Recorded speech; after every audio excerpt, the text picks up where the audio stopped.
So, what is professional NLP and also for NLP and psychotherapy? We have a couple of nice academic working tools that we can use here.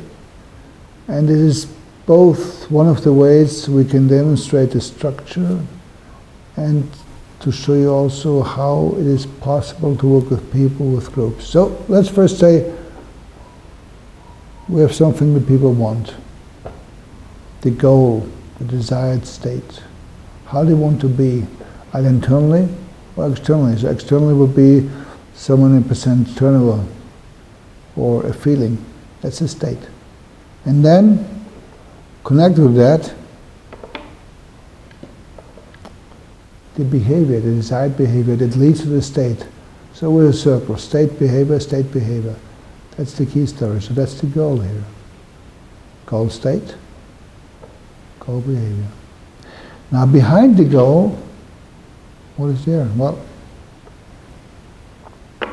we call it the meta-goal, the attractor. So what is so attractive that you do that? Is it to be a good socialist, to be a good Christian, to be a good loving housewife, to be a good NLPer? What is it that you want? What's the meta-goal behind it? And also, what's the effect? So if you really reach your goal, how many people, how many persons will be directly affected when you have reached your goal? 1, 2, 3, 4, 5? I mean, esoterically, of course, it's 7 billion, but that's not what I mean. But how many people are specifically are affected when you reach your goal? And if you know their reactions, if you anticipate their reaction, and just be honest, how can you live with their reaction? Okay? Not okay? Medium? So if that's okay, great, super. If not, you have a few choices. Either you may change the direction of the goal, or you may change the speed, or the size, or you invest more energy, time in explaining to those who are affected what it's good for. So these are the variants you have. Because we only support people with goals that are ecological, where the relevant other people, the relevant others, say yes, we can live with that. And where you can live with their reaction. So that's one story here. Now the second story is, where are you now? How do you feel now? Or what is there now? So either 6 holes in a sock, or a bad feeling, or whatever. A fear. So what is the present state? And what is the behavior that you are doing consistently, permanently, that you reach that state? You may not be aware of what you're doing to reach the state. Then you have a research to do. You have to find out what it is that I'm doing. Talking to yourself in a certain way, praying, not praying, doing sports, doing fitness, or being lazy or sleeping or whatever. What is it that you're doing that you are like you are in your present state? Now once that is clear, we check some more. In our metaphor here, we ask, what are the good intentions? Let's say all behaviors carry with them good intentions. Now those good intentions may come from the past. Could be to feel close to somebody or to feel distant. Could be to feel strong, to feel happy, to be loved, to be loyal, to be a good member of whatever club, church, government, religion, political party, family. There's so many good intentions that are possible. So what's the good intention? To protect somebody maybe. What's a good intention? That's connected with your current behavior. Behavior can be something that you do to others, to yourself. And once you're aware of the good intentions, then you have two choices. Either you ask yourself, how much of the good intentions can I take along? So instead of red stoning, well, if I'm doing green stoning, how much is the room for a maybe adapted good intention? Other way would be, how much of the good intention can I really let go, give up? So it can be that you can take 30% along and 70% you can give up, or you give up 10% and take along 90%, whatever. However, the sum of both have to be 100.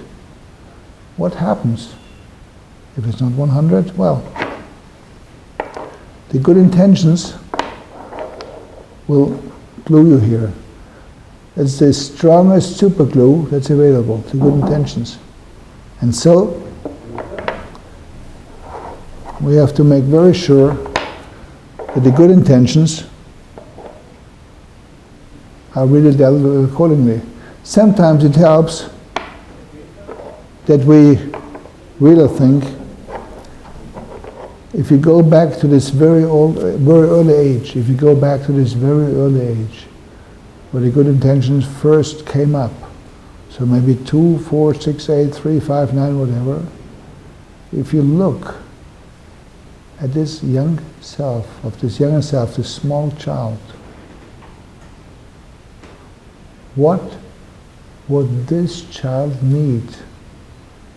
What words, what sentences, what orientation, what support? And you can try out, if you as a grown-up today give this younger self and yourself those words that a child needs. Could be like, it will go out well, you'll manage, I love you, you're okay, whatever. You have to find out what it is. And so maybe then it's a bit easier that the stress goes down and some of the good intentions you can give up or take along. So that's one story here. Apart from the good intentions, there's one other story. What price? Price can be energy, love, money, activity. What price would you have to pay to really move from redstone to greenstone? If you know what price you would have to pay, you know what price? Yes. Well, next question, of course, how much are you ready to give it up? Completely? Nothing at all? 50-50? So this will also influence you, even apart from the good intentions, how far you come along. But we have one more questions. So sometimes you're not ready to give up the price. Fair enough. It's your life anyway. So next question in this case could be,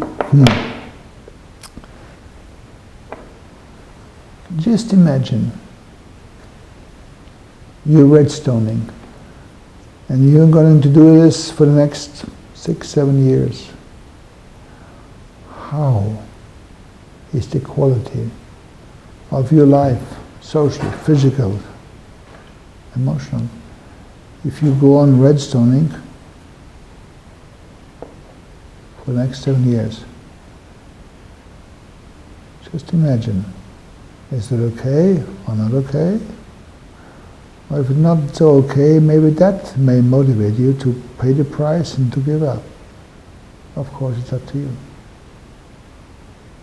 and we have another question. If that question isn't enough. Very simple actually. What would you have to experience? Like 2 elephants dancing in the garden, or your mother be nice to you, or your father be nice to you, or your boyfriend or girlfriend be nice to you, or being forceful or whatever. What would you have to experience? Did you really say, yes, I'm going to move from red to green? What would you have to experience? And if you have an idea, a fantasy maybe, an idea, what you would have to experience, the next question is, now how much of that, if you want, could you influence? Maybe nothing, maybe all, maybe 50%. But it may show you that you still have some more room to move, even more than you thought of. And only if you have checked where you want to go, state, behavior, where you are, state, behavior, the prices, what you have to do, the consequences of your life, the experience you need, good intentions. If all is checked, then the next step would be, I say, okay, now what resources? Resources could be anything from money to library access, to good memories, to friends, to networks, to knowledge, to books, emotions. What resources do you already have in that story? If you know that, great. Might be a good idea to make an internal or external listing. And then, of course, what other resources would you have to need to obtain, to get?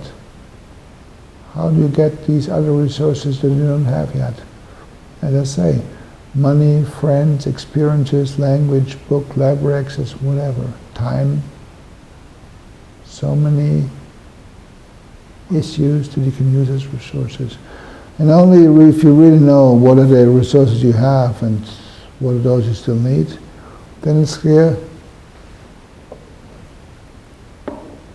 what are your next steps, internally and externally, for yourself and with others. And only once you know that, then we say yes, you can go along. So this is a structural professional outcome model that we use in NLP and also in psychotherapy with very good results. And in the direct work with the people, we use the stones in many different ways. Thank you.